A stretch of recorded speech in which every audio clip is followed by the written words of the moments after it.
देवाने मनुष्याला त्याच्या प्रतिरूपाचा, त्याच्या सारखा दिसणारा, पवित्र, ग्लोरीने, महिमेने भरलेला असा मानव देवाने तयार केला होता परमेश्वराच्या आराधनेसाठी. त्या फळ खाल्ल्याने, त्या पाप केल्याने मनुष्य त्याच वेळी देवापासून दूर झाला. परमेश्वर आणि माणसामध्ये एक दरार निर्माण झाली.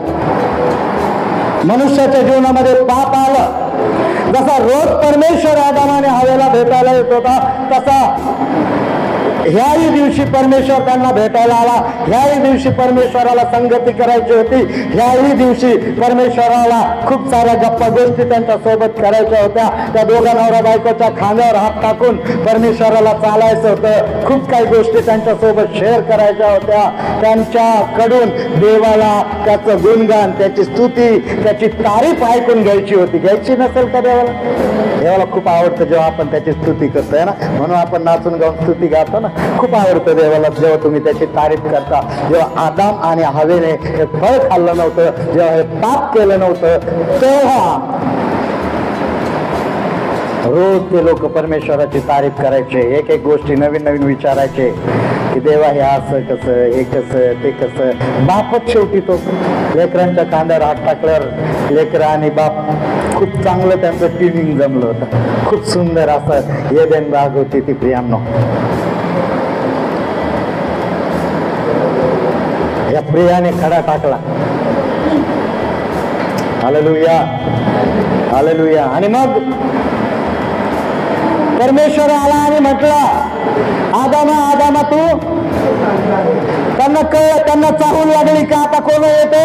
परमेश्वर येत आहे. परमेश्वराची चाहूल त्यांना लागली आणि त्यांना कळलं की ज्या परमेश्वराने आपल्याला घडवलं होतं, जे फळ खाण्याआधी जी आपली अवस्था होती, आता फळ खाल्ल्यानंतर ती अवस्था राहिलेली नाही. आता आपण वेगळे आहोत. आता आपण नग्न आहोत. आता आपल्याला लाज वाटायला लागली. आता नग्न अवस्थेमध्ये परमेश्वरासमोर कसं जाणार? म्हणून ते झाडामागे लपले. हालेलुया. कुठे लपले? ते येऊ शकत नव्हते, कारण त्यांनी परमेश्वराच्या विरोधात पाप केलं. पाप केल्यानंतर जी नग्नता दिसायला पाहिजे ती दिसायला लागली. Hallelujah, hallelujah. आणि मग परमेश्वर आला. परमेश्वराला, ज्या परमेश्वराने शब्दाने सारी सृष्टी बनवली, ज्या परमेश्वराने सगळं काही नुसतं एक एक शब्द बोलत गेला तसं तसं घडत गेलं. अद्भुत चमत्काराने परमेश्वराने साऱ्या सृष्टीची रचना, सारं ब्रह्मांड बनवलं. काय त्या परमेश्वराला आदाम आणि हवा एका झाडामागे लपलेले कळत नसणार का? त्याला दिसत नसणार का?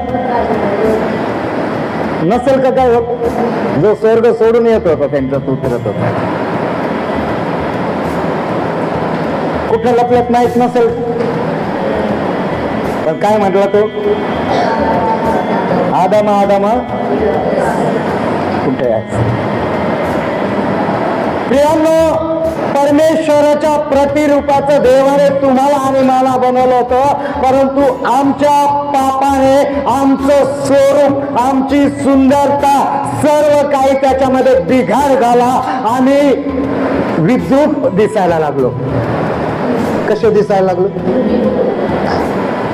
आम्ही विद्रूप दिसायला लागले. जी सुंदरता, जी ग्लोरी, म्हणजे जी महिमा परमेश्वराची पाप करण्याआधी माणसामध्ये होती, ती ग्लोरीच निघून गेली. ती महिमाच काय झाली?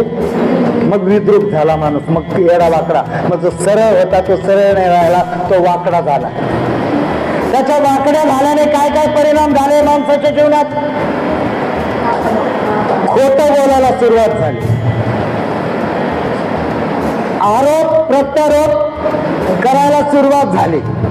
खून करायला सुरुवात झाली. जी सृष्टी मानवाच्या अधीन होती, ती सृष्टी मानवाच्या विरोधात गेली. कारण प्रत्येक प्रकारचा हिंस्र पशु आदाम आणि हवेच्या अधीन राहून आदाम आणि हवेने दिलेल्या आज्ञा पाळत होता. वाघ असो, सिंह असो, काय असो, आदाम आणि हवेच्या शब्दाच्या बाहेर आता काय करायला लागले? डर काय फोडायला लागले त्यांना पाहत. समजते तुम्हाला? Hallelujah hallelujah. प्रतिरूपाचा, देवाच्या प्रतिरूपाचा आता मात्र माणूस नव्हता. आता मात्र परमेश्वराच्या प्रतिरूपाचा, परमेश्वराच्या स्वरूपाचा माणूस राहिला नाही. आता तो बिघडला, आता तो विद्रूप झाला, आता त्याचं दिसणं विचित्र झालं. आता त्याने स्वतःकडेच पाहिलं, यार कसं दिसतोय मी, म्हणून आता परमेश्वराच्या समक्षतेत, परमेश्वराच्या उपस्थितीमध्ये कसं जाणार, म्हणून त्याने काय केलं,